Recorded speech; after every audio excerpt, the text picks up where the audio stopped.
c'est drôle parce qu'on parle toujours des levées réussies de Jara, mais j'ai rarement parlé de l'échec de ma première tentative de levée.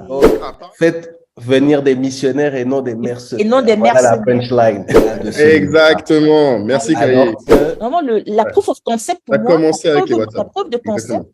c'était vraiment voilà, groupe WhatsApp, d'essayer de voir s'il y avait déjà des gens qui voulaient acheter du Bitcoin, vendre du Bitcoin. du coup, comme Ah, on parce va que là, parler oui. un peu de la...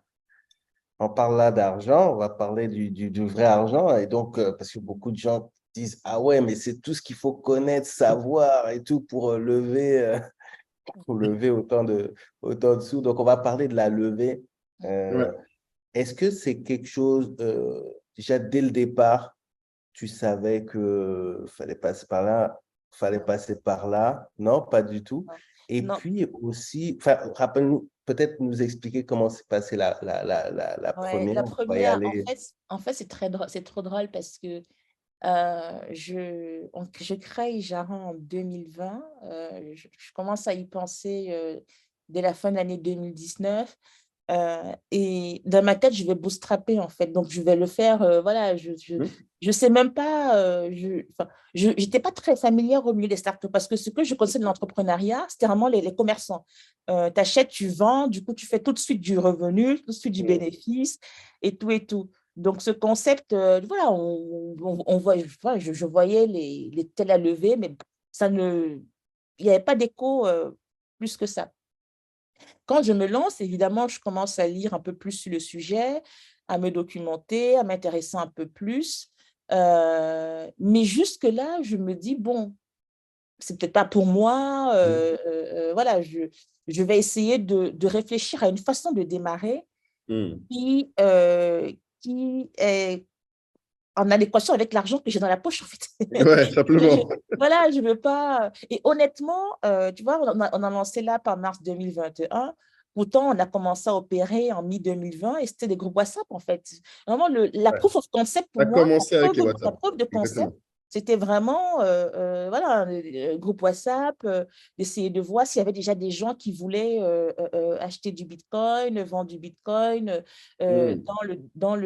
la zone géographique dans laquelle je voulais opérer, avant de Ouais. vraiment de commencer à développer quoi que ce soit. C'est super important parce Ouais, que ouais, ça, c'est une première leçon ouais, la levée, ça commence là. Et c'est ouais. important que tu dises ça parce que beaucoup de gens viennent nous voir, et je ne sais Mhm. pas si c'est pareil pour toi, en nous disant, Oui, ah, je veux lever de l'argent, ils n'ont c'est rien. ça. J'ai Ils ont l'idée, que lui. tout à fait, c'est ça. Alors que ce n'est pas possible. Il faut déjà C'est pas avoir possible. Non, de la c'est vrai. traction, il faut C'est avoir un vrai. produit. Et Tout donc, à l'exemple fait. typique, c'est que avant même de faire l'appli, toi, tu avais déjà un groupe WhatsApp. Et c'est vraiment C'est ça. important que les gens le comprennent. Ouais, tout On ne à se fait. lève pas Ouais. parce qu'on est super intelligent, parce qu'on a pensé à un truc que personne n'a pensé, et demander l'argent d'autrui. Donc, Non, bon, tout à après, fait. il continue. Tout à fait, je suis d'accord. Tout à fait. Et d'ailleurs, et même quand on veut, et quand on se lance dans la première appli, je remercie encore énormément les premiers développeurs qui m'ont fait confiance. Ils étaient tellement sous-payés. En fait, il fallait vraiment une conviction. Je dis, c'était une sorte de religion, en fait. Ouais. Euh, je pense notamment à un de mes top exécutifs aujourd'hui, voilà, qui avait un super job, il bossait pour des boîtes aux États-Unis en étant basé en Afrique, 4 000, 5 000 dollars par mois. Et il a Hmm. accepté de faire, voilà, de nous aider de construire cette appli en étant rémunéré 10 fois moins, quoi, parce qu'on n'avait pas les moyens, j'avais Argent. pas Mais, les moyens. J'avais juste pas les moyens. Donc, c'était vraiment une sorte de mission, de conviction pour nous tous de s'y mettre. Et même moi, à l'époque, je mettais les mains dans le cambouis, dans le code encore, parce que Mhm. j'avais pas le choix, en fait. Il fallait, pour faire, voilà, essayer de défricher comment on va approcher ça, essayer aussi de s'appuyer sur toutes les ressources, les expertises qu'on peut avoir, parce qu'on ne se rend pas compte aussi qu'il y a Mhm. beaucoup de personnes, surtout quand on a la chance d'avoir été sur le continent européen, qui sont peut-être dans des jobs, qui ont une expertise, qui sont prêts à partager leur expertise avec nous pour rien, en fait. Et ça, il faut apprendre à demander de l'aide pour pouvoir Mais aller un peu plus Nelly, vite. Mhm. si tu permets, je pense que là, il y a un point super important que tu as dit, parce que quand tu parlais du profil qui gagnait 4 500 dollars et Mhm. qui est accepté. C'est que, en gros, la majorité des gens vont se dire, il faut absolument que j'ai des sous pour pouvoir payer un gars de ce niveau-là. Exactement. Merci, Khalil. Alors qu'il faut développer peut-être des skills Ouais. dans la manière dont tu présentes, dont tu fais Exactement, taire c'est les vrai, gens c'est vrai, pour avoir des gens de c'est ce vrai, niveau-là qui viennent. Parce que c'est si vrai, c'est un sujet d'argent, c'est tu vrai. vas, tu risques de toujours perdre Non, ou c'est sûr, d'attendre, tu c'est sûr. vois. Tu Donc, n'auras que il des faut mercenaires, en convaincre fait. avec autre chose que de Tu l'argent. n'auras que des mercenaires. Tu n'auras que des mercenaires. Je C'est vrai. pense que le premier cercle d'une start-up, c'est Des la foi, en missionnaires. fait. On appelle ça des missionnaires. La Ah oui, foi, c'est oui. des missionnaires, exactement. C'est des C'est ça. missionnaires. C'est des Et missionnaires. donc, faites venir des missionnaires et non des Et non mercenaires. des Voilà la mercenaires. punchline. C'est Exactement, ça. exactement. Non, mais c'est super Mais, important. Parce que c'est mais, vrai que Nelly, là, ce que tu viens d'évoquer, c'est un autre point. En fait, on vient de répondre à la question, qu'est-ce qu'il faut pour lever? Déjà, il faut déjà que tu aies un produit et des clients, même si ce n'est pas une app, même si ce n'est pas tech, que tu prouves que ça marche. Et ensuite, il faut que tu aies une équipe. Beaucoup de gens viennent en disant, par exemple, ah, ben, je fais ça avec un ami à moi, on est tous les deux à mi-temps. C'est mort. ouais, Il c'est faut que tu ça. sois capable, Non, toi, de... mais surtout, Moulay, les Ouais. gens viennent en disant j'ai besoin de lever Oui, pour, pour aller recruter construire les une gens. équipe. Non. La Mhm. première étape, c'est il faut que tu prouves, parce il faut expliquer de la preuve d'un investisseur. Lui, il investit sur une capacité de conviction et une capacité d'exécution. Bien Il sûr. n'investit pas sur une idée. Non, c'est sûr. Il Surtout investit en sur une Afrique. équipe. Peut-être Un il a aussi des idées ailleurs, mais pas en Afrique. Non, mais alors, une idée, alors, exception. Les seuls cas des gens qui investissent sur des idées, et je l'ai déjà dit avant, ce n'est que quand toi, tu as déjà vendu une startup avant, tu as déjà fait Oui, que tu bien as sûr. vendu. Tout à Alors, fait. les Oui, gens si tu voient as un des fois track les autres. record. Oui, voilà. Quand tu es une star qui a déjà vendu sa boîte avant, oui, C'est là, tu peux vrai, lever sur PowerPoint avec juste ton c'est nom. vrai. Il y a C'est une vrai. autre exception qui existe et qui, pour le coup, joue en faveur dans le futur des Africains. Le seul autre moment où tu peux lever de l'argent quasiment avec juste ton parcours et ton idée, c'est si jamais tu as fait une très grosse startup et que tu as eu un poste clé dedans. Oui, exactement, c'est vrai. C'est-à-dire que si demain, Ejara continue sur sa route et lève 100 millions, etc., et fait 100 millions de chiffre d'affaires, Inch'Allah, on vous souhaite.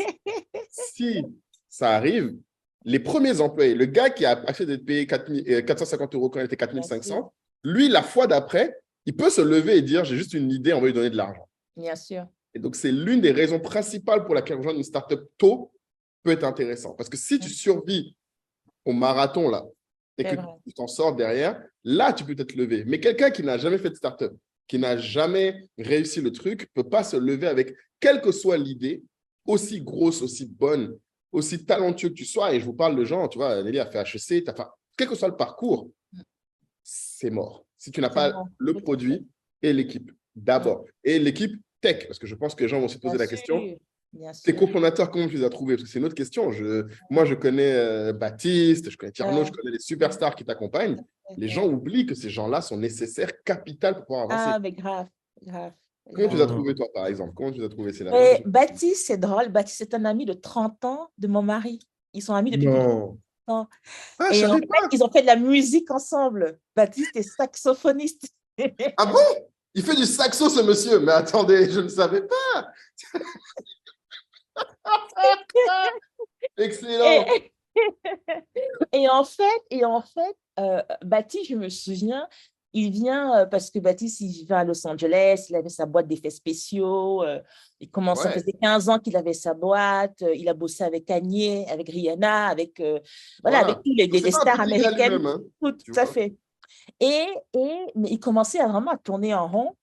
Et Baptiste a toujours été celui qui donnait beaucoup à des trucs de charité, qui va pour aller investir, pour aller, voilà. Il me dit, mais pour tout ce que je donne pour de charité pour l'Afrique, pourquoi l'Afrique ne se développe pas? En fait, il ne comprenait pas.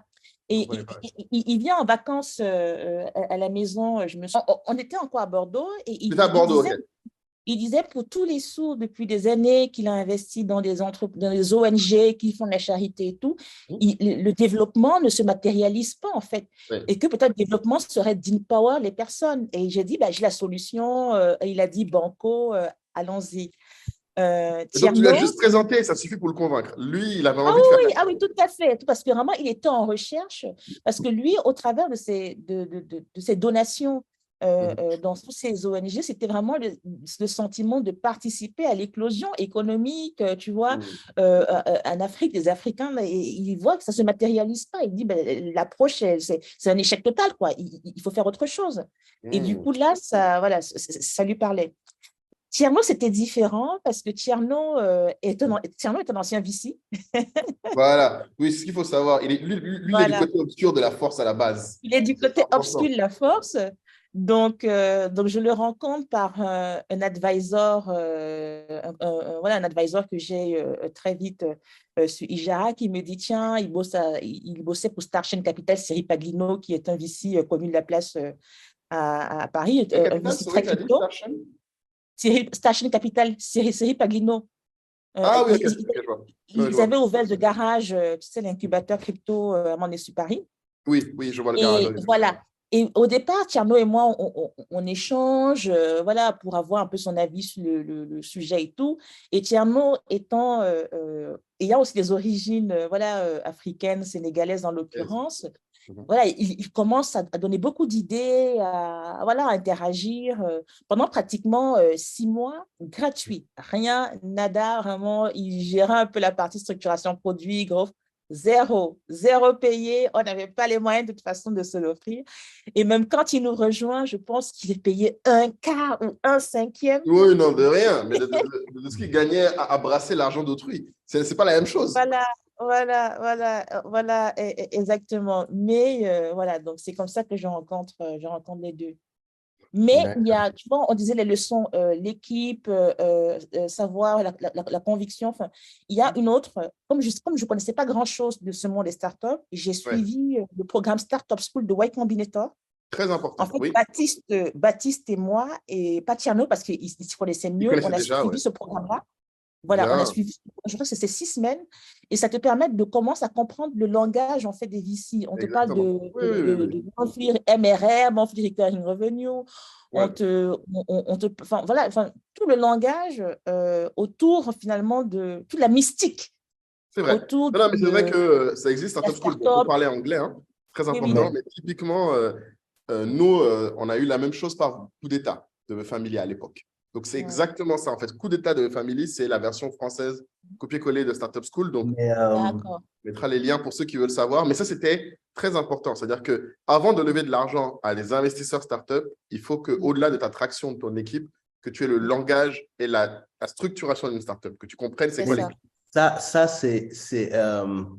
C'est tellement sous-estimé. C'est Oui, tellement sous-estimé, c'est incroyable. C'est-à-dire que sur le continent, par exemple, on voit plein de concours de start-up où les ouais. gens viennent et ils sont à fond sur l'idée. On s'en fout. Mais en gros, mais la culture start-up, elle est tellement importante. Tu dois comprendre c'est quoi un business model, tu dois comprendre c'est quoi qui va être regardé effectivement par les VC.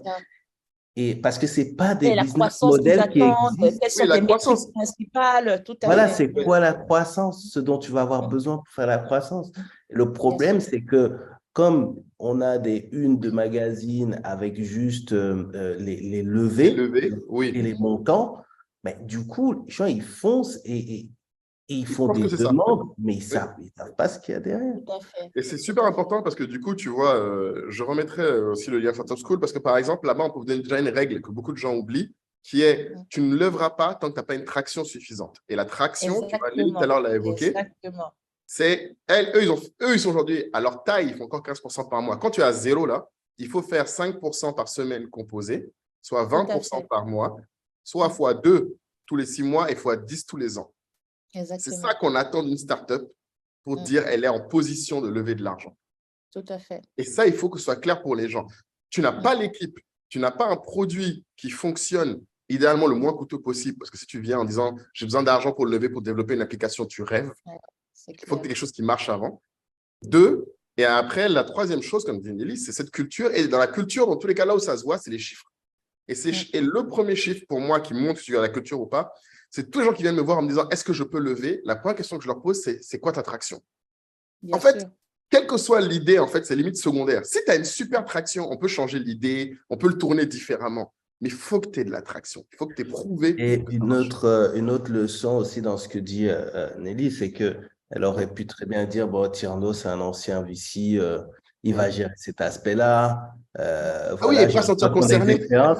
Mais voilà, mais en tant que En tant que fondatrice, fondeur CEO, voilà, tu dois et que aussi voilà, vous savoir voyez, j'étais de quoi on obligée, parle. tout à fait, de prendre. Exactement. Donc ça, c'est Et d'ailleurs, important. tu sais, c'est drôle parce qu'on parle toujours des levées réussies d'Ijara, mais j'ai rarement parlé de l'échec de ma première tentative de levée. Ah, Ah, Euh, parlons-en. Ça, c'est voilà. ouais. bon, Vends du rêve un peu au peuple, là, qu'ils sachent la vérité du combat. C'est important. En fait, il me semble que j'ai tenté de lever octobre 2020. Donc, on n'avait pas encore vraiment la nouvelle appli. Et je m'étais dit, bah, je vais lever pour faire la nouvelle appli. Tu vois. Voilà. Et dans la joie et la bonne humeur, La vie est simple. la vie est douce. Mais on avait un peu de traction de par ces groupes et tout, Ouais, ça, ouais. Tu avais mais déjà un peu de c'était trucs. mais c'était vraiment pas significatif, quoi. Mhm. Et donc, je commence un peu à échanger avec quelques investisseurs que me présentent des advisors que j'avais ou des potes. Euh, Comment dire? Les gens disent, bon, c'est trop tôt pour nous, mais c'est intéressant parce que quand c'est trop tôt pour nous, je demande, ben, quand C'est est-ce quand qu'il ce faut sera que je bon. revienne vous voir? Voilà. Quelles sont les métriques qu'il faut que j'atteigne pour que ce soit le bon moment? Et Ça, c'est une ça donne question très énormément de importante que très peu renseignements. de gens posent. Parce que les gens vont Tout juste te à dire fait. c'est trop tôt et les gens s'en Mm. vont. Mais toi, tu as très bien fait de C'est poser la ça. question. Et d'ailleurs, tu vois, même à la récente levée, j'étais avec un investisseur il y a une semaine et Ouais. il disait, pour la série B, je veux voir ça, ça et ça. Et du coup, ça fait vraiment une Ta sorte roadmap. de canevas pour Oui, dire, bon, ben, pour pouvoir être éligible la prochaine fois, il faut que j'ai ça, que je valide ça, ça, ça et ça. exactement. Donc, il y avait ça. Il y avait le fait aussi que, bon, à cette époque-là, bon, moi, j'étais déjà à plein temps. Baptiste était encore entre les Les deux. deux. Voilà, donc ce n'était pas très séduisant Structurés. aussi voilà, Ah, tu vois, ça, il voilà, faut le pour les, dire. Les bien gens qui aiment sûr. les side jobs, là, qui croient qu'on peut Oui, lever de oui, l'argent en étant au chaud, là. Non, mais tranquille. C'est cadeau. Ça, voilà, c'est c'est ça. important que nous lui Donc, donnions les la investisseurs vérité. disaient, mais si vous tous, vous n'êtes pas all-in, pourquoi? Enfin, le premier investissement en tant que fondateur d'une entreprise, c'est ça, en fait. Ce n'est pas forcément que vous mettez de l'argent, c'est que vous sacrifiez de l'argent. Merci. Oh, Vous Seigneur. avez zéro Oh, à mettre. vraiment. Sacrifier de l'argent pour Voilà. Moi, il y a carrément une- quelqu'un qui m'a dit un jour, mais pourquoi tu veux que moi, je mette mon argent si toi, tu ne mets pas ton temps? Voilà, c'est ça. Ouf. C'est ça. Exactement. Merci, Lily. Merci. Et du coup, Exactement. comment ça se passe, la première rencontre avec Des investissements. les investisseurs Ben, euh, écoute, je suis pas. Déjà, je pense que même dans le ton, j'y vais sans grande conviction. Je pense aussi que Ah, ça joue. On ne se rend pas compte, en fait. J'y vais sans grande conviction, j'y vais de manière un peu hésitante, j'y vais comme si je venais supplier, donnez-moi de l'argent, pitié, pitié, hmm, pitié, donnez-moi de ouais, l'argent pour aider l'Afrique et tout. Et en fait, non, quand on va c'est vrai. lever, on est sûr de soi, on est passionné. Et on dit à l'investisseur, c'est un honneur que je te fais de Voilà. pouvoir imaginer te faire une place à ma table parce Hmm. que cette boîte, c'est bankable. Avec toi ou sans toi, de toute façon, je sais où je pars. Il Voilà. faut Très important. développer cette mentalité-là. C'est absolument, enfin, c'est fondamental. Et pour la développer, ce n'est pas l'américaine fake it until you make it. C'est Non. que vous avez tellement bossé que tu sais exactement comment est-ce que tu vas amener ta boîte de 0 à 1. Hmm. Tu sais Et exactement comment est-ce que tu vas croître, quels sont les mécanismes qui vont t'aider. C'est tellement clair en fait que c'est évident pour toi, c'est une évidence. Ce n'est pas un théâtrix. Je ne dis pas aux gens de commencer à devenir de super acteurs hollywoodiens. Ce n'est pas oui. ça.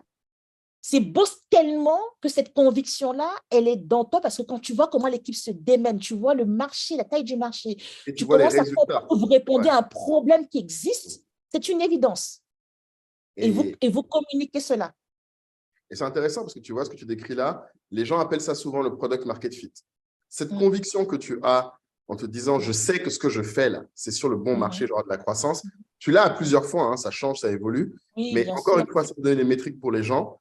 tu as la croissance qu'on a évoquée, là, 5% par semaine composée, 20% par mois, mais tu as d'autres choses. Tu as tes clients qui te harcèlent. Quand tu vois que tu as plus de clients qui veulent rentrer et tu ton service, toi, tu peux servir, là, tu commences. Et avec ton produit shitty, parce qu'il faut aussi dire que exactement. le premier produit qu'on sort, il n'y a pas toutes les fonctionnalités, il bug tout le temps. Et malgré ça, les clients sont toujours là et tu te dis, mais voilà, là, il y a quelque chose, quoi. Exactement. Un investisseur, c'est ce qu'il va chercher. Tu sais, il y a même un truc qu'on appelle la Sean Ellis Rule, que s'il faut, je mettrai le lien qui est. Et les investisseurs vont vérifier que quand on pose la question à tes clients en disant comment vous vous sentirez demain si jamais vous ne pouvez plus jamais utiliser la solution actuelle. Ah oui. Tu vois, c'est cette fameuse question. La plupart des gens vont répondre dans beaucoup de boîtes « Ah, je serais un peu déçu ou au final, ça irait ». Ce qu'on investisseur cherche, c'est que 40% des gens répondent « Je serais très déçu ». Et très déçu, ça veut dire je ne sais pas comment faire sans ça limite, une fois que j'ai commencé à le faire. Et c'est ça qui est le niveau d'exigence qu'il faut que tu aies qualitativement.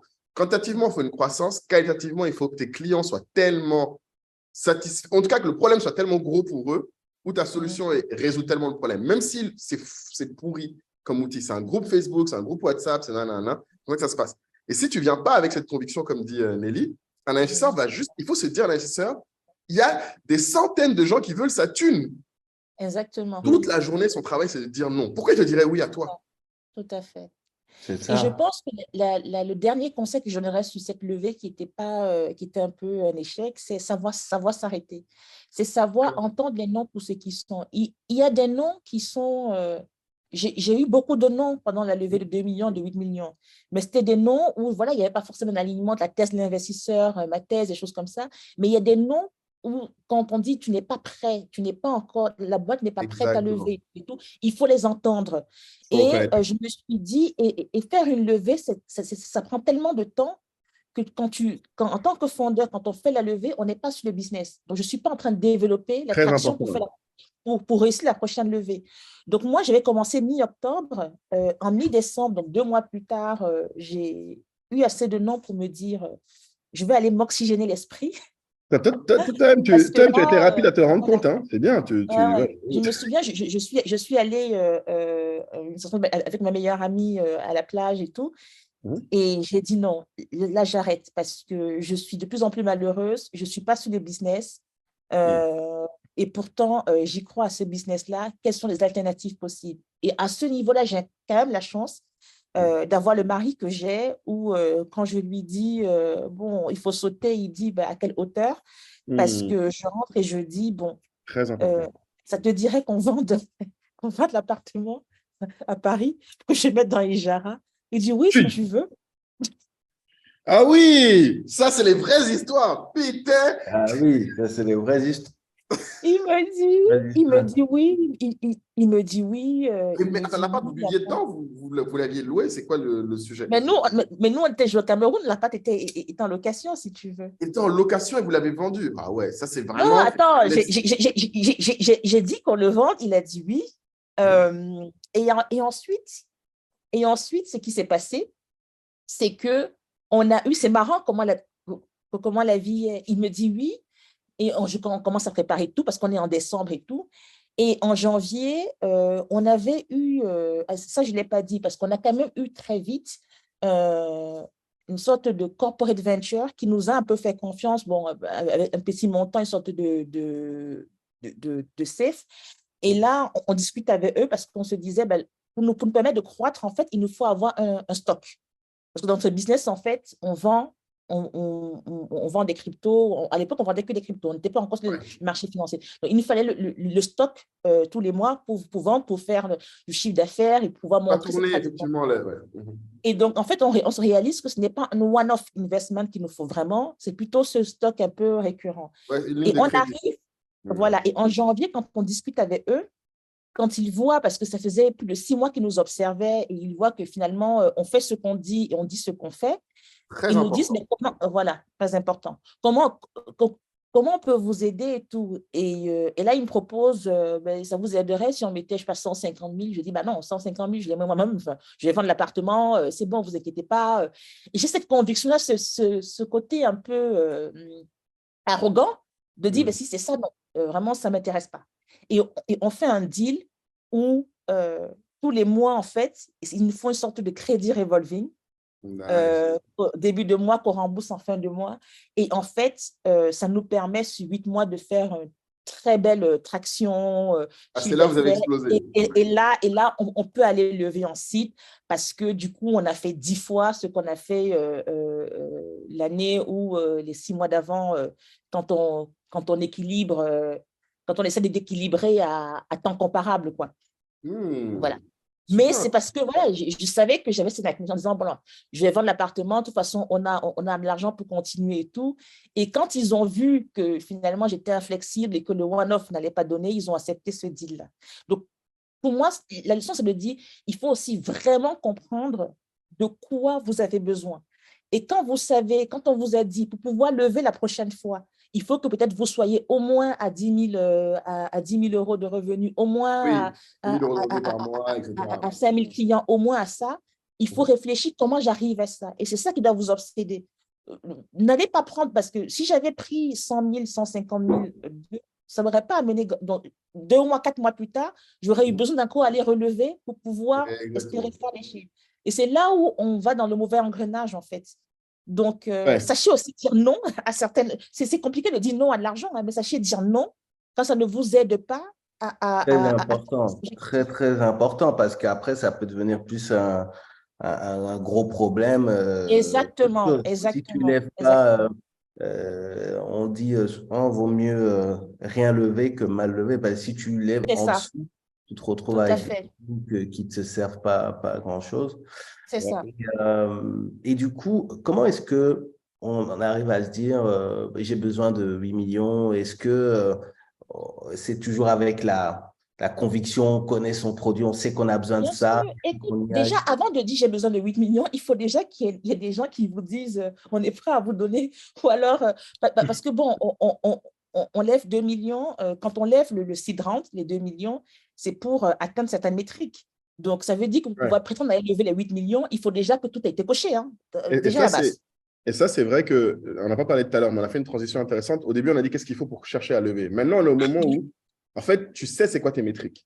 Tu sais que tu as la traction. La première étape, c'est ça. Et en fait, la traction que tu as détermine ce à quoi tu peux prétendre.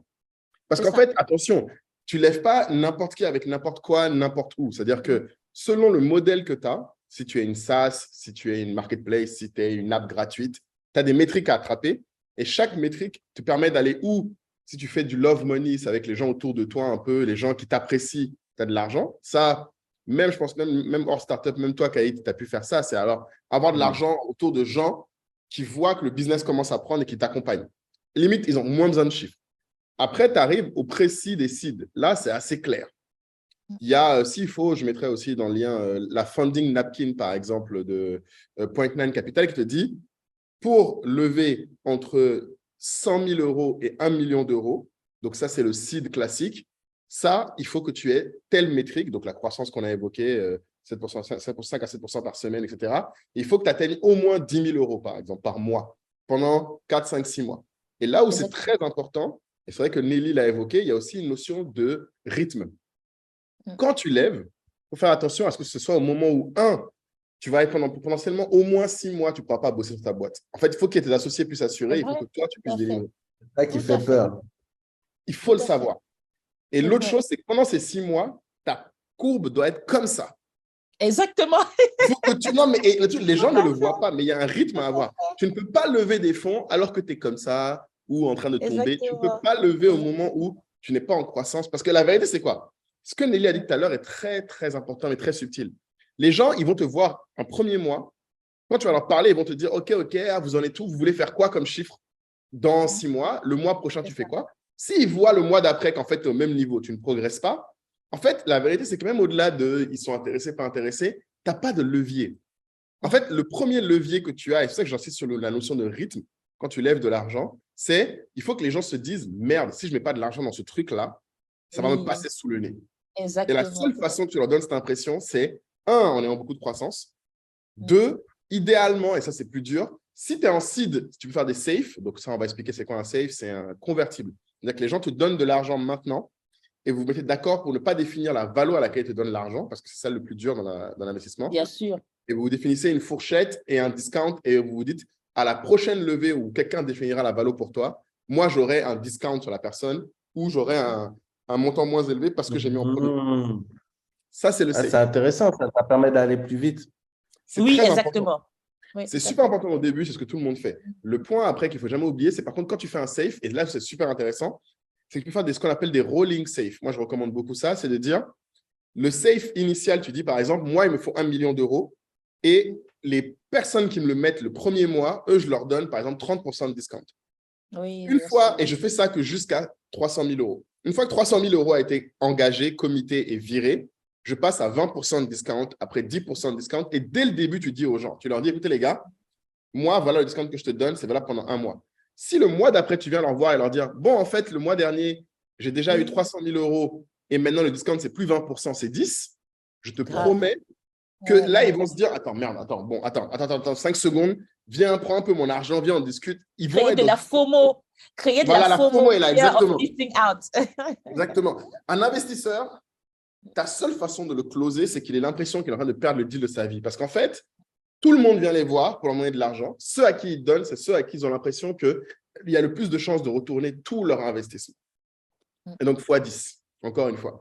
Donc, typiquement, ton rythme de levée est très important. Et c'est pour ça que je dis souvent aux gens, et ça, Nelly, on n'en a pas trop parlé, mais c'est un peu important aussi qu'on dise aux gens, une fois que tu as l'équipe, la traction, normalement, il faut que tu fasses une autre chose qui est très importante, c'est connaître les investisseurs. Tout le monde va donner.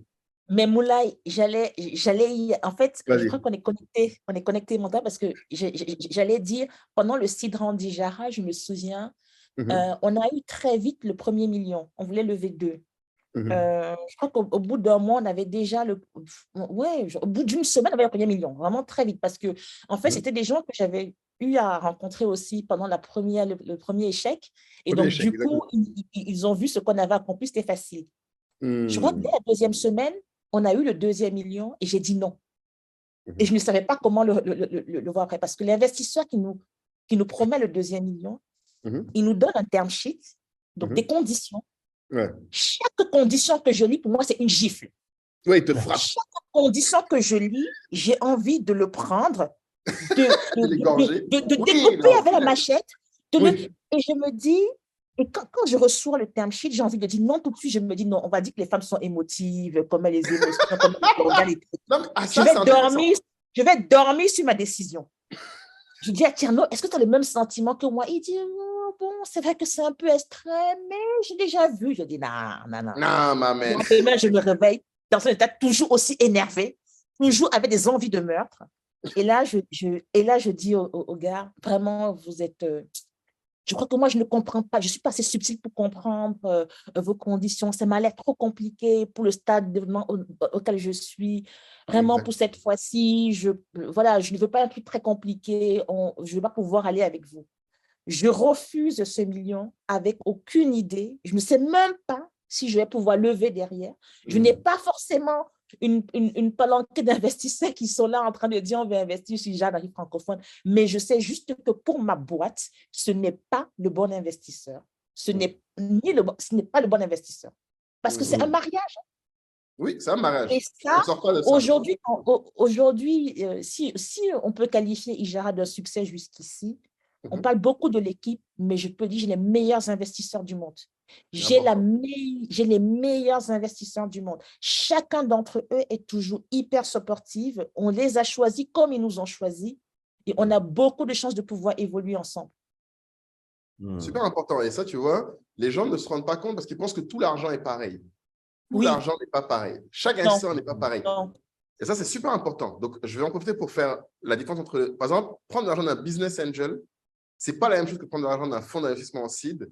Ce n'est pas la même chose que prendre de l'argent d'un fonds d'investissement qui fait du growth, donc qui fait série A, série B. Ce n'est pas la même chose que de prendre de l'argent d'un private equity. Ce n'est pas la même chose que de prendre… En fait, chaque type d'investisseur a des attentes différentes, c'est-à-dire qu'en termes de retour sur l'argent, sur à quel point ils peuvent t'aider ou non. C'est-à-dire qu'un business angel a, en général, selon les business angels, un peu plus d'expérience dans le domaine, un peu plus de temps. Un fonds d'investissement va avoir plus de connexions, d'expérience antérieure, parce qu'il a d'autres boîtes dans lesquelles il a investi, dans lesquelles il peut utiliser. Un fonds de growth va être plus dans la logique de t'aider à être profitable, à t'aider à atteindre. Donc, ils n'ont pas les mêmes attentes et les mêmes utilités. Donc, typiquement, quand tu lèves, selon le montant que tu lèves, tu ne dois pas parler aux mêmes gens. Et beaucoup plus loin, ce que tu viens de dire, c'est qu'il faut connaître aussi les gens, quelle est leur plus-value. C'est-à-dire que je vais t'expliquer un autre truc que beaucoup de gens négligent, c'est tu ne dois pas venir voir un business angel en disant juste « Ah, toi, tu as de l'argent, donne-le-moi, je suis bien. » Ce n'est pas tellement ça. C'est il faut connaître la thèse de chaque personne. Et c'est ça qui manque. Beaucoup de gens ne connaissent pas les thèses d'investisseurs. Normalement, chaque investisseur, tu dois pouvoir l'évaluer en fonction de est-ce qu'il a déjà mis de l'argent en Afrique ou pas? Est-ce qu'il a déjà dans des startups comme moi ou pas? Est-ce qu'il a déjà fait mon industrie ou pas? Est-ce qu'il a déjà mis… Alors, un autre truc qui joue aussi, c'est des fois des investisseurs, des fois, ça dépend aussi de où est-ce qu'ils en sont dans leur cycle de fonds. Est-ce que leur fonds est terminé, ils n'ont plus d'argent? Dans ce cas-là, ils vont être plus regardants. Ou est-ce qu'ils viennent de commencer le fonds, donc ils vont donner plus vite de l'argent? Tout ça, il faut le savoir. Et je sais que pour beaucoup de gens, ça paraît énorme, mais en fait, il faut résumer une autre chose qui est importante. On ne l'a pas dit, mais c'est clé. Même quand tu as tous les chiffres, la croissance, la traction, tout ce que tu veux, quand tu vas lever et que tu es parti pour tes 6 mois de pèlerinage, là, il faut te dire que, a priori, une personne sur 10 va finir par te faire une offre. Donc, il faut que tu contactes. Si tu veux que le deal se passe… Allô? Vous m'entendez? Oui. Ouais, je crois que j'ai… Ouais. Je disais que si tu veux que le deal se fasse, il faut que tu aies au moins 3 personnes à la fin qui te fassent une offre. Au moins. Ouais. Parce qu'après, si tu n'as pas de compétition, tu n'as pas de pouvoir. Tu n'as pas de leverage. Donc, 3 personnes, si tu sais qu'il n'y en a qu'une sur 10 qui va potentiellement te dire oui, et que derrière, tu as la moitié des gens qui ne vont juste pas te répondre, parce qu'il y a aussi beaucoup de gens qui ne vont juste pas te répondre, tu ne colles pas à leur délire. Il faut l'accepter. Les non, c'est 50% du cas. Hein. 50%, ils ne vont juste pas te calculer. Tu vas être dans le vent. Donc, ça veut dire qu'il faut que tu aies, moi, de non-expérience et de ce que j'ai vu, pour lever en 6 mois, il faut que tu aies au moins 100 potentiels investisseurs identifiés. Au moins. Minimum. Hein. Minimum. Il faut que tu aies une liste au moins de 100, tout à fait. Au moins. Si tu n'en as pas la liste de 100, là, ce n'est même pas la peine de te lever parce qu'en fait, tu vas vite tomber à court. Si tu crois qu'avoir 10 investisseurs identifiés suffit, tu vas faire 1 mois, tu as fini. Et Moulay, il faut aussi dire, arrêtez de venir me voir en me disant, moi j'ai des gens qui font de l'agritech ou la FTech, qui me disent, Nelly, introduis-moi ton investisseur, quoi. Mais oui, non, ça va pas. Honnêtement, un fondeur qui me dit ça, je sais déjà que tu n'es pas prêt. Tu n'es pas prêt, en fait. Tu n'as même pas fait le boulot minimum. Déjà, tu verrais que mes investisseurs, on n'est pas dans la même industrie, on n'est pas au même stade de développement. Enfin, il y a tellement de choses. Enfin, Google est votre ami. Hein. Exactement. Souvent, j'aime dire que quand j'ai commencé, je ne savais rien. Et tout ce que je dis aujourd'hui, je l'ai appris en me formant, en discutant avec des fondeurs, en posant des questions.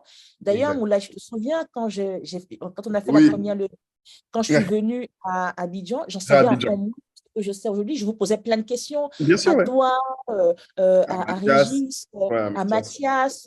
Voilà, je suis toujours en train d'apprendre de ceux qui sont passés par là avant moi. Je ne suis pas en train de leur dire, présentez-moi vos investisseurs. C'est du pur délire, en fait.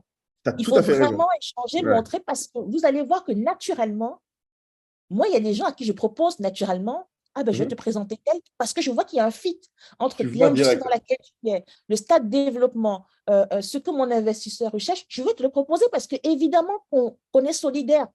On sait qu'il y a ce phénomène de manque de financement en Afrique, donc on a tous envie de s'aider mutuellement, mais il faut le faire proprement, il faut le faire dans les règles, il ne faut pas… Non, mais c'est super important, parce qu'un point que tu évoques effectivement et que les gens oublient aussi, il y a 2 façons de joindre des investisseurs. Il y a ce qu'on appelle les cold approach, donc c'est que tu leur écris out of nowhere, et ça, le taux de succès, j'avais dit 50% vont te répondre, c'est plutôt du 10%. Il faut vraiment que tu aies… non, personne ne va te répondre comme ça. Le plus souvent, la meilleure façon d'avoir un investisseur, c'est quand quelqu'un t'introduit. Et les gens qui vont t'introduire, il n'y a que 2 types de personnes. Ou tes investisseurs à toi. C'est ça. Ou d'autres founders dans lesquels ils ont investi. Grosso modo, c'est ça. Peut-être il y a des fois des accélérateurs, des gens qui peuvent, mais de mon expérience, quand j'ai levé de l'argent, c'est ou mes investisseurs qui ont présenté la personne, ou un autre founder.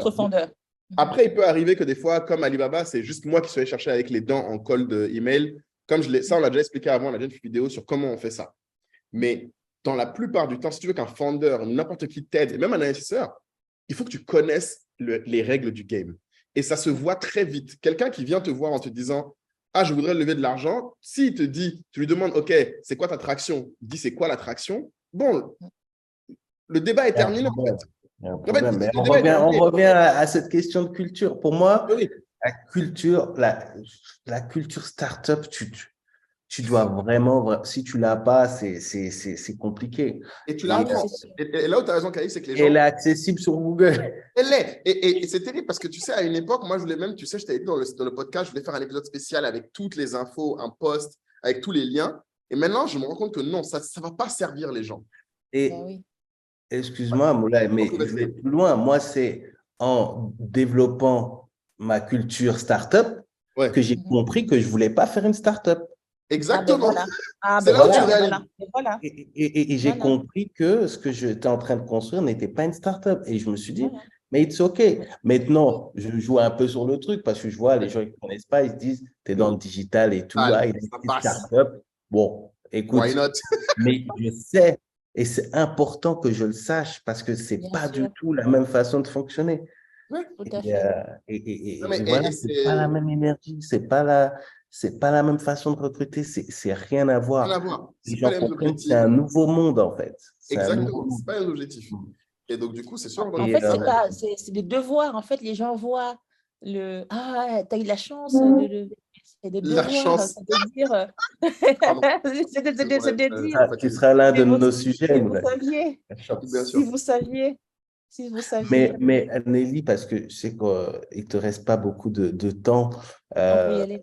moi, je voulais saur parce que, bon, si on rentre dans ce mois de mars, euh, Hmm.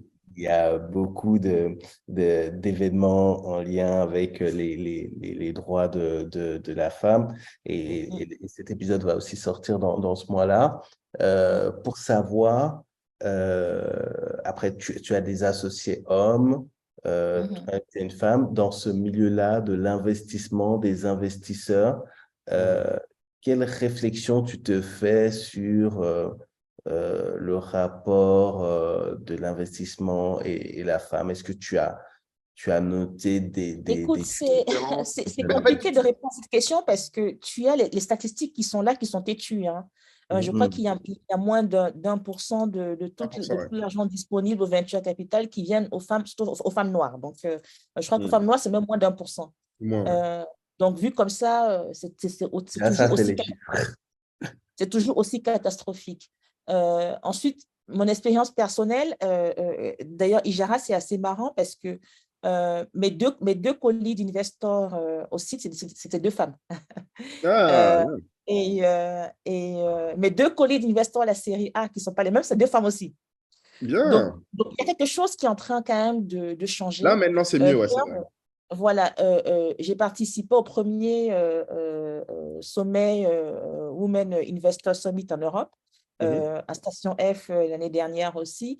Donc, il y a quand même une prise de conscience déjà de dire, au-delà de sermonner, enfin, de s'appesantir sur le fait que oui, peu de financement viennent aux femmes, les femmes investisseurs aussi prennent conscience du fait qu'elles ont aussi un rôle à jouer. Ce n'est pas investi parce qu'on est des femmes, mais c'est au moins d'être beaucoup plus sensible au fait que peut-être les hommes ont plus de biais et qu'en tant que femme, on est censé vraiment voilà, pouvoir aussi se soutenir, quoi. Mais au-delà de ça, moi, est-ce que je dirais, investi, c'est vraiment, enfin, c'est un game tellement de rapaces, tellement de requins que j'aurais du mal à te dire quel nom j'ai. Ah, si, Hmm. si, quand même. Je vais quand même le dire. Et je le dis Vas-y. souvent, les VC français, Mhm. j'ai du C'est autre mal. chose. Oui, non, c'est un peu plus dur.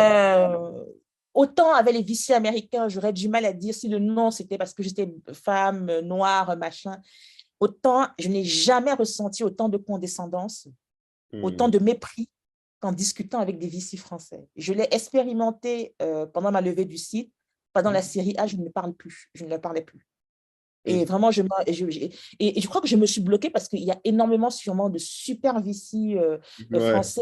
bon, c'est plus rare, Et Dieu mais sait que de ouais. par les relations entre la France, l'Afrique, aussi chahutées qu'elles peuvent l'être, je pense qu'ils seraient peut-être plus en mesure de nous aider que les Mhm. VC américains ou asiatiques ne peuvent le faire. Mais ce truc de condescendance et de mépris qu'on ressent, hein, vraiment, on le sent au premier degré et ce n'est pas possible. Donc oui, je ne sais pas si je le ressens plus que je suis une femme, que je suis une femme noire, je ne sais pas, mais le fait est que quand je discute avec des fondeurs français, hommes blancs, ils ne m'ont jamais relaté ce type de ressenti qu'ils auraient. Et souvent, on me dit, mais tu ne penses pas peut-être que ça vient de toi? J'ai dit non, parce que j'ai eu une carrière quand même d'exécutive. On n'a pas beaucoup parlé de ça. J'ai été au top niveau. J'ai été présidente d'un conseil d'administration d'une start-up en Suisse. J'ai été au comité exécutif de BetClick, enfin voilà, de l'e-commerce à Darty, à Franprix. Donc, j'ai eu à avaler des couleuvres, j'ai eu à faire face à faire la différence entre des noms simples et des noms compliqués. Donc, je sais reconnaître un nom simple et un nom compliqué. J'adore comment tu appelles ça, un nom compliqué. Ça veut dire un nom où la personne ne peut… Tu sens qu'elle n'est pas à l'aise pour te dire pourquoi elle te dit non, mais voilà, toi, tu peux deviner pourquoi elle te dit non. C'est ça. Un nom qui est lourd de biais, un nom qui est lourd de préjudices. Je sais reconnaître la différence. Mais c'est super intéressant ce que tu décris là parce que moi, pour le coup, effectivement, je n'ai pas forcément eu ça. Et surtout, tout à l'heure, tu as dit un truc qui m'a marqué. Je pense qu'il faut qu'on insiste. C'est quand tu as dit je n'ai pas réagi tout de suite parce que je n'ai pas envie qu'on dise que c'est parce que je suis une femme que j'ai pété un câble. Ce truc-là, ça, c'est un autre biais que je pense qui est… Alors, c'est un poids supplémentaire que vous portez, en fait. Parce que moi, typiquement, je peux dire à quelqu'un d'aller se faire foutre. Et je suis notoirement connu pour être relou là-dessus et à dire aux gens quand ils me font chier. J'ai jamais eu à me poser la question de oui, je vais être vu comme étant chiant. Enfin, ça fait partie de limite mon image. C'est-à-dire que moi, tous ceux qui me connaissent, j'ai déjà eu des vicis maintenant qui m'ont dit ah, mais en fait, t'es sympa, on nous a dit que t'es quelqu'un de compliqué. Je dis non, je dis juste, j'aime pas qu'on raconte des foutaises en fait. J'aime pas qu'on me dise des foutaises. Mais je me rends compte que c'est un truc que je peux faire parce que je suis un mec. Bien sûr. Ah ouais, non, je peux pas. Non, je suis Et obligée. ça, toi, c'est un truc que tu as déjà vécu des fois ou est-ce que tu as déjà eu, peut-être dans ta carrière d'exécutif, tu as déjà eu des retours? Oui, exactement. Exactement. Toi, tu le décris, c'est l'expérience. Il y a ce truc-là où on va dire, mais tu réagis par émotion, tu mets trop d'émotion. Et en fait, tu te dis, mais tout le monde réagit par émotion. Et tu vois, et les mecs qui font comme toi, ben, ils ne reçoivent pas le même message. Il y a ça. Il y a aussi fait preuve d'aveu de faiblesse. Moi, j'ai eu dans ma carrière à faire preuve d'aveu de faiblesse, à pouvoir souvent dire non, mais je suis très bonne dans ce truc-là, mais là, je suis moins bien et tout. Et après, d'avoir les gens qui l'utilisent de manière extrême, mais souvent, parce que les femmes aussi, on a tendance souvent à comment dire… Ah oui, j'avais lu si ça. on maîtrise 99%, les 1% qu'on ne maîtrise pas, ça va nous obséder. Du coup, on va en parler comme si c'était… et on donne le bâton pour se faire battre, en fait. Et du coup, j'ai dû apprendre aussi à savoir ne pas forcément l'énoncer, l'intérioriser. Donc, oui, tu as raison. En tant que femme, il y a beaucoup de choses auxquelles on doit penser avant d'agir. Et du coup, tu sais, au-delà du podcast, on a une communauté, les gens qui suivent le plus, donc sur Telegram. Et du coup, on avait dit qu'on allait discuter avec toi. Il y avait une question qui était revenue, où Moulay pourra aussi intervenir. C'est en fait, finalement, parce qu'on entend les startups qui lèvent, puis 2 ans après, 6 mois après, elles lèvent. Et dit, ben, à quel moment est-ce qu'on arrête de lever? Bien sûr. Nelly, écoute, je te laisse voir. Alors, moi, ce que je dirais souvent aux gens, c'est on n'a pas dit un autre truc. Le meilleur moment pour lever, c'est quand tu n'as pas besoin de l'argent. C'est ça, tout à fait. C'est peut-être ça aussi qui donne cette impression. C'est qu'en fait, plus tu es chaud, plus tu es en croissance et tu es équipé pour lever. Et c'est très bizarre, hein, mais plus tu viens de lever… En fait, quand tu lèves, tu as plein de gens qui viennent. Ah, mais au fait, tu as levé. En fait, comme elle a dit le faux mot, fear of missing out, dis-toi, c'est vraiment comme, moi, je dis souvent, c'est comme un restaurant, une startup. Quand ton restaurant est plein, tout le monde veut rentrer. C'est vrai. Dès que tu commences à dire je suis full, rupture de stock, j'ai plus de place, tout le monde va te dire c'est sympa ça, dis donc, ça m'intéresse. Comme le Bloom. Comme le Bloom, tu vois, comme la boîte à comme le Bloom, mais c'est vraiment humain. Et donc, du coup, tu as plein de gens qui viennent. Ça, c'est la première chose. Et après, pour être plus pragmatique, la vérité, c'est qu'un start-upper, alors tu dois le lever autant que tu peux. Tu ne peux pas dire non si tu as de l'argent sous la main de quelqu'un que tu sais être bon pour toi, et je répète, hein, c'est les deux critères, tu prends pas, même si tu n'as pas besoin, tu prends parce que le demain, là, en fait, nous, on est dans une course contre le temps. Donc, toutes les munitions que tu mets dans ton coffre pour avancer et te tenir, tu le gardes. C'est ça que même quand moi, j'ai refusé des gens d'investir dans un round, j'ai dit non, c'est mort. Tu le fais de manière à ce que je suis revenu des fois 3 mois après. Ah, ben au fait, finalement, en étant le round, tu es chaud pour venir ou pas? Et il faut toujours garder ça en tête parce qu'en fait, tu ne sais jamais de quoi elle fait demain. Donc, du coup, on lève tout le temps. Et donc, pour répondre à la question concrètement, on arrête de lever quand on arrête de brûler, quand tu es profitable. Enfin, la vérité, c'est que la plupart d'entre nous ne le sont pas. Donc, c'est ce qui te pousse à lever, en fait, c'est ton burn. 80% du temps, c'est ça. Après, tu as 20% du temps où tu lèves aussi par opportunité, où tu te dis… Oui, où tu veux racheter une boîte, tu veux t'étendre sur un nouveau marché, donc tu penses que tu auras des dépenses beaucoup plus importantes, tu vas recommencer à brûler. Et là, tu lèves. Écoute, moi personnellement, à chaque fois que je lève, je me dis, j'espère que c'est ma dernière levée. Merci. Dis-leur. En fait, dis-leur. Merci. Je déteste. Merci. Un exercice, que je déteste, et 2, le but de ma boîte, c'est pas de lever, c'est d'être profitable et d'être une boîte solide, tu vois, et d'être pérenne. Donc, à chaque fois, je me dis, I hope this is my last. Donc, quand est-ce qu'on a… Non, merci Nelly. Franchement, ça fait plaisir d'entendre ça. Parce que quand je le dis, les gens croient que j'exagère. Dans le podcast, je l'ai déjà dit plusieurs fois. J'ai dit, si je pouvais, et ça répond à une question des fois, les gens me demandent, si je le pouvais, je n'aurais pas levé. Si j'avais le choix, je n'aurais pas levé. Parce qu'en plus, ce qu'on ne dit pas, c'est qu'à chaque fois qu'on lève, on donne des parts de sa boîte.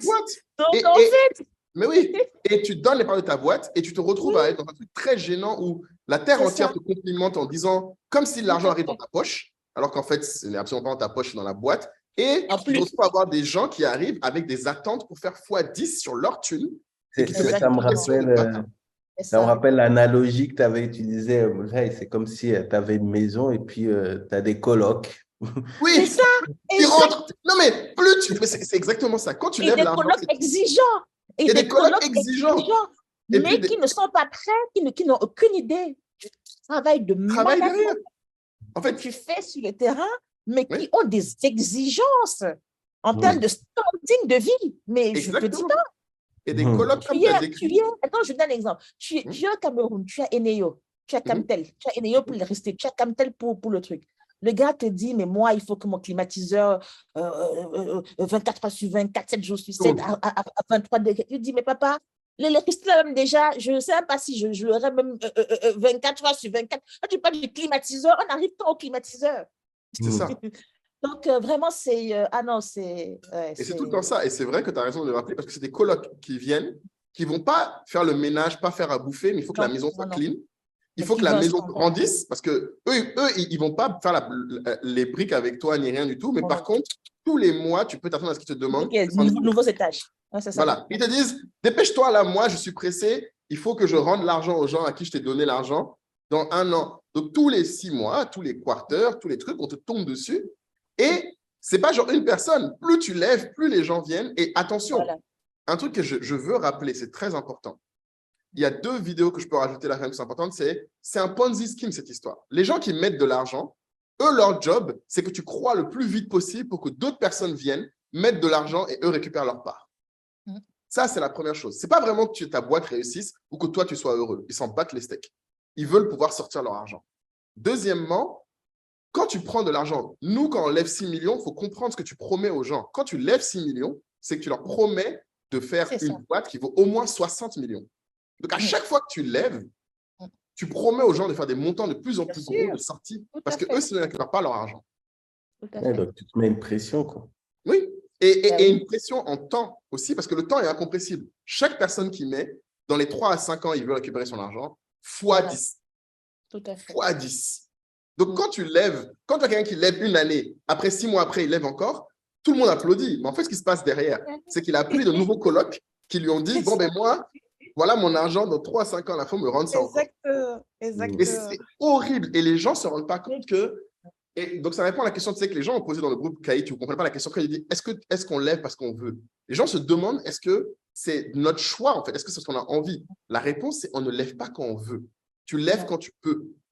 En fait, c'est vraiment ça. Tu ne lèves pas quand tu veux. Tu lèves quand tu peux. Dès que ta croissance te permet l'opportunité, tu vois le moment, tu te lèves, tu te bats au combat parce que tu es obligé pour survivre. Mais une Bien fois que tu sûr. es sorti de ça, normalement, où tu es coté en bourse, et là, dans ce cas-là, tu vas te ferrailler avec les gens en bourse qui sont d'autres investisseurs qui, eux, ont des exigences encore plus relous, où tu es Exactement. profitable. Mais le endgame, idéalement, c'est de ne pas avoir besoin de lever. Et personne, je connais aucun entrepreneur, même ceux qui aiment lever, j'en connais qui sont bons là-dedans, qui aiment ça, aucun ne te dira que c'est quelque chose de bon pour la boîte de lever de l'argent. Factuellement, quand tu lèves de l'argent, tu rajoutes une pression supplémentaire sur ta société, tu rajoutes un risque supplémentaire et tu te défocuses, que tu veuilles ou tu ne veuilles pas. Donc, ce n'est jamais stratégiquement intéressant de lever. C'est juste que tu es obligé, c'est un moyen, c'est jamais une fin. C'est un moyen, exactement. Ce n'est pas une finalité, c'est un moyen. Ça me fait penser qu'il faudra peut-être faire un épisode sur les alternatives, finalement, parce qu'on parle rarement que ça soit de l'emprunt, que ça soit, enfin, tu vois, ce genre de L'emprunt choses. pour Après, start-up, je pense que non, peut-être pas pour malheureusement, une start-up, peut-être pas pour une oui, c'est start-up, ça. par contre. Voilà. Mais après, attention, moi, je dirais toujours, dans tous les cas, on peut faire un épisode dessus, c'est intéressant, mais pour moi, la seule alternative, la vraie, c'est tes clients. Hein. C'est eux tes premiers investisseurs. Exactement, c'est ça, Oui, tout à fait. bien sûr. En fait, il n'y a pas d'autre. En fait, C'est en tes vrai, clients, tes premiers investisseurs, en fait. eux C'est les clients, premiers. les Les gens premiers oublient investisseurs. juste. C'est pour ça que souvent, je dis souvent aux gens, quand tu veux lever, il faut déjà que d'autres gens aient investi. Et à part ta famille et tes amis, hein, parce que bon, sa famille, amis, bon, c'est un peu différent. Ce qui compte, c'est que des clients aient investi. Ça peut être investir du temps, investir de l'argent, mais c'est ça qui va te faire vivre. À la fin de l'histoire, une société tient à cause de ses clients. Les investisseurs, là, c'est des gens, et il ne faut jamais oublier, c'est des professionnels qui sont payés par des gens pour venir multiplier l'argent. Ils ne sont pas là pour t'aider à entreprendre. Ils peuvent être utiles sur un sujet, mais ce n'est pas leur métier. C'est pas leur C'est métier. ça. Mais Non, du mais coup, avant de conclure, quand même, on aurait voulu, parce que tu sais, à côté de entrepreneur, il y a virgule auteur maintenant. oui, c'est vrai. Il faut pas qu'on oublie de parler. C'est le moment plug. Il faut placer ton plug, tout ce que tu as fait, on n'a pas parlé beaucoup de tout ce que tu connais aussi en blockchain, en crypto, qui est quand même aussi un autre monde vaste. Et donc, si tu peux nous en dire un peu plus sur le livre que tu as rédigé, c'était super. Tu as vraiment, oui, tu as pris ce temps de transmission et J'ai pris d'écrire ce livre. avec un copain à moi, Mathieu Chéreau, qui avait déjà eu à écrire des bouquins et qui depuis, ça fait plus d'1 an, et il me disait, Nelly, j'adore ta façon de voir. En fait, moi, j'appelle ça une révolution décentralisée. Tu vois, je suis dans le mode, voilà. Donc, c'est le titre du bouquin, Révolution décentralisée, disponible sur Non, Amazon. Nelly, tu ne vas pas t'en tirer comme ça. Il faut que tu nous dises exactement le titre, parce que j'ai vu que c'est un titre à rallonge, donc je vais voir si tu vas te tromper ou pas. Non, parce qu'après, tu prends les sous-titres où c'est écologie, économie, enfin voilà. Non. Moi, je vois Web3, blockchain, jetons, Oui, mais c'est crypto-monnaie, pas… NFT, une révolution décentralisée pour tous. Pour tous, exactement. Exactement. Comment redonner le Tout à pouvoir à fait. tous, Bien, Caï. disponible sur Amazon et sur toutes les Mais aussi dans les plateformes. librairies. D'ailleurs, j'ai fait un site internet révolutiondécentralisée.com où on peut cliquer, trouver le livre en Afrique. Vous verrez les librairies dans lesquelles vous pouvez faire la précommande. En fait, l'idée, c'était de se dire tous ces concepts-là, Web3, blockchain, NFT, métaverse, ça ressemble à des gros mots pour tout le monde, surtout et quand on est dans l'écosystème un peu anglophone, on a beaucoup de supports disponibles. Dans l'écosystème francophone, on en a moins, et deux, souvent, ce qu'on a, c'est très théorique. Et moi, ce que j'ai fait, en fait, le bouquin raconte des parcours de vie. J'ai pris 15 parcours de vie de personnes, qu'elles soient basées en Europe ou en Afrique, pour illustrer comment pour illustrer l'impact sur leur vie de ces nouvelles alternatives technologiques / financières, et dans des domaines aussi vastes que même l'écologie, la gouvernance, la politique, voilà. Donc, vraiment, le but, c'est de démystifier ces concepts-là et d'illustrer au travers de parcours de vie. Je vais en citer 2, par exemple. C'est des choses qui sont un parcours de vie. c'est Bintou, elle est femme de ménage chez une copine à moi dans un pays que je ne citerai pas. Et un jour, elle dit, mais madame, il faut vraiment que j'aille pointer à la mairie parce que, voilà, à chaque fois que je pointe, on nous donne 20 000 francs pour 3 mois. Elle dit, mais c'est quoi? Oui, il y a une ONG qui a voulu aider et tout. Je dis, 20 000 francs pour 3 mois, c'est quand même assez étonnant parce que même une ONG peut comprendre que 20 000 francs CFA pour 3 mois, c'est pas beaucoup. C'est Et en peu. fait, ma copine investigue, elle se rend compte que le programme, c'est 200 000 francs pour 3 mois. Mais dans tous les intermédiaires, elle ne recevait que 20 000 francs Non, c'est sérieux. horrible. Alors qu'aujourd'hui, avec un portefeuille, elle aurait par exemple eu son portefeuille IJARA, l'ONG aurait envoyé, elle aurait reçu directement, il n'y aurait pas eu toutes les coupures qu'on peut avoir dans nos pays. Un autre exemple, c'est quelqu'un que je connais aussi, d'origine vietnamienne, dont les parents ont dû fuir les Khmers rouges pour pouvoir Oui, arriver. oui, le Son communisme. père était un très grand chirurgien là-bas, mais les diplômes n'étaient pas sur la blockchain. Enfin, rien ne prouvait, quand il est arrivé, qu'il avait eu ce passé-là. Donc, tu vois, en anglais, on dit add insult to the injury. Tu es déjà réfugié, tu as tout perdu, mais en plus, tu perds ton identité. Il devient cuisinier dans un petit restaurant Non. vietnamien à Paris, alors que c'est un grand chirurgien de renom qui a fait des opérations chirurgicales extraordinaires. Aujourd'hui, on parle de pouvoir mettre tous ces diplômes-là, de pouvoir mettre tous ces achievements-là sur la blockchain, que ce soit immuable, que ce soit transparent, public, ouvert à tous. Ça veut dire que dans l'écosystème d'aujourd'hui, dans cette révolution qu'on vit, où qu'il soit, quel que soit le temps, il peut toujours prouver qu'il est chirurgien, il peut prouver qu'il a fait X, Y opération. Donc voilà, donc c'est des exemples, des illustrations comme ça qui montrent à quel point on n'est pas juste dans une histoire de monnaie, de spéculation, on est vraiment dans des transformations de vie, comment dire, nous, en tant qu'êtres humains, en fait, à chaque révolution technologique, on améliore nos conditions et celle-ci en est une autre.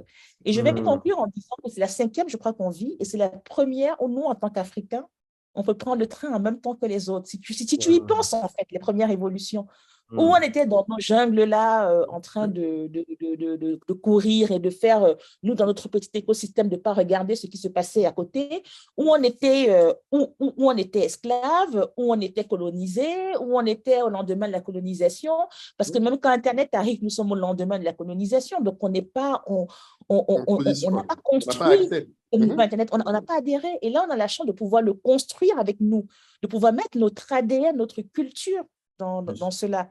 Et d'ailleurs, quand tu regardes la tokenisation des obligations qu'on a fait, je crois que IJARA, honnêtement, ça doit être une première mondiale. Non, bien sûr. On ne le Oui, dit pas pas aussi, mais commun. pourquoi? Parce que nous, armés de la technologie qu'on maîtrise aussi bien que les autres non-africains, maintenant, on peut adapter ça au challenge unique que nous avons dans nos En tant pays. qu'Africain. Ouais. Non, Non, mais super important. je suis tellement en phase et je pense, tu le sais pas encore, mais je pense qu'on va faire beaucoup de choses. Sans je crois que je vais te harceler. Tu m'as donné vraiment plein d'idées là sur ces 2 heures. J'espère que les gens qui vont écouter, ils vont autant apprécier, mais vraiment, moi, J'espère que je n'ai pas dit beaucoup de bêtises. Non, c'est Vraiment, le cas. voilà. non, mais j'ai adoré l'échange et ouais, Je pense la que transmission et normalement, surtout la pédagogie, ouais. il faut qu'on arrive à comprendre le monde. Et sur le timing, là, ce que tu dis est vraiment vrai. C'est vrai que on est de moins en moins en retard. Je le vois, par exemple, même avec l'intelligence artificielle. Bien Euh, sûr. bon, maintenant, surtout ChatGPT, par-ci, par-là. Mais en fait, je me surprends à être surpris à voir les Africains autant en parler. Mais pourquoi Ouais. surpris? Parce que en général, c'est souvent des trucs dont on parle, c'est un truc d'initié, Mhm. et après, les Africains en parlent. Mais là, c'est pratiquement parallèle. Après, tu me En temps diras, réel. bon, Tout à Mais fait. c'est voilà, normal. c'est Il y a de de plus plus en plus en plus. d'Africains qui sont initiés en fait, dans tous les groupes. C'est ça qui est notre chance maintenant. Tu as des Nelly qui sont dans les groupes pionniers dans tout ce qui est justement blockchain, etc.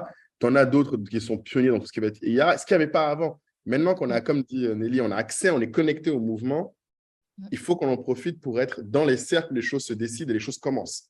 Après, au-delà d'avoir des personnes qui sont référentes, c'est créer du contenu comme Ça, Nelly fait avec le livre, créer des plateformes, des ouais. événements, des podcasts pour vraiment transmettre et échanger. Et encore vraiment, merci d'avoir pris ce temps avec nous. Merci beaucoup, Nelly. Et C'était on a un une plaisir. Moulay, on ne se voit pas assez. Oui, je sais. Toi et moi, on a le même problème. On bosse un peu trop dans nos grottes. Donc, oui, une fois que tu viens à Abidjan, fais-moi signe. Je vois plus souvent Baptiste et Tierno. Ouais, et Caï, ça va être un plaisir aussi, mais j'ai eu beaucoup. Tu vois, on était censé finir il y a un peu plus quoi, de 45 minutes là, Oui, et on ne l'a pas vu. C'était une super merci. conversation Merci, entre merci. copains. Alors, on a une tradition ici, normalement. C'est que pour les gens qui sont arrivés jusqu'à la fin, on leur demande de mettre un mot en commentaire pour prouver qu'ils sont arrivés. Donc, on te laisse choisir le mot. Est-ce que tu as une suggestion de mots que tu veux que les gens mettent à la fin pour prouver qu'ils étaient là avec nous jusqu'à la fin de l'épisode?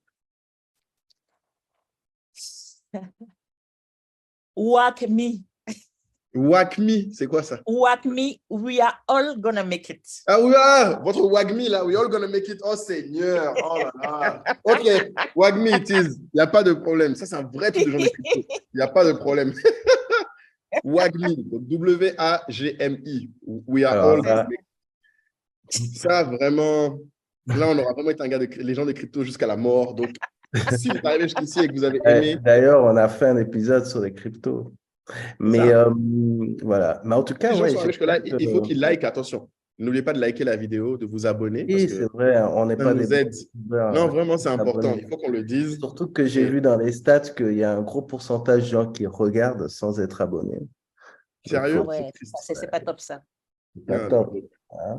Donc, abonnez-vous. Il faut pardonner. Abonnez-vous, Pardonnez. abonnez-vous. On vous demande, ça nous aide énormément. On peut faire beaucoup plus de choses. On peut avoir des super invités comme Nelly. On peut faire plein de D'ailleurs, Voilà. quand je viendrai à Abidjan et qu'on fera la séance dédicace du livre, si tu n'es pas Ouais. abonné, ne viens pas. Voilà, c'est très Voilà. gentil. Voilà.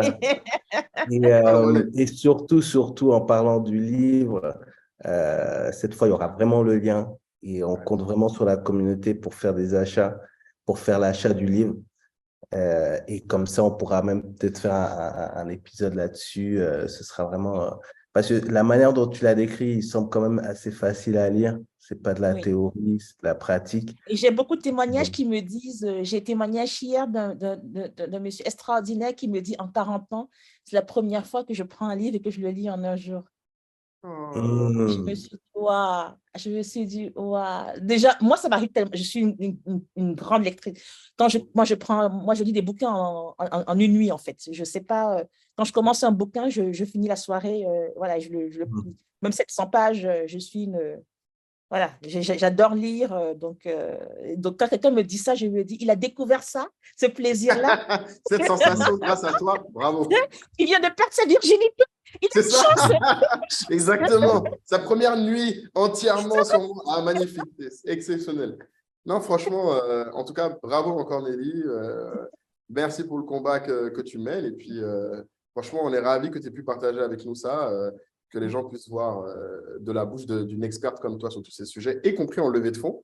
Pour ceux que ça intéressait maintenant, ils savent que avant de venir nous voir, Moi, j'ai vu plein d'autres sujets sur lesquels on pourrait réinviter Nelly, parce que le but, c'est d'avoir des invités réguliers.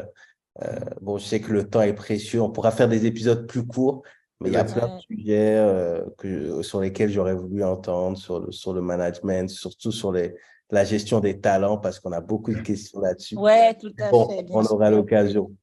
Mais Donc, tu as raison. Mais tu sais, Caïssa, c'est bien que vous le fassiez le dimanche et je pense que c'est important. C'est une culture très américaine de ce partage d'expériences qu'on n'a pas beaucoup, nous les francophones.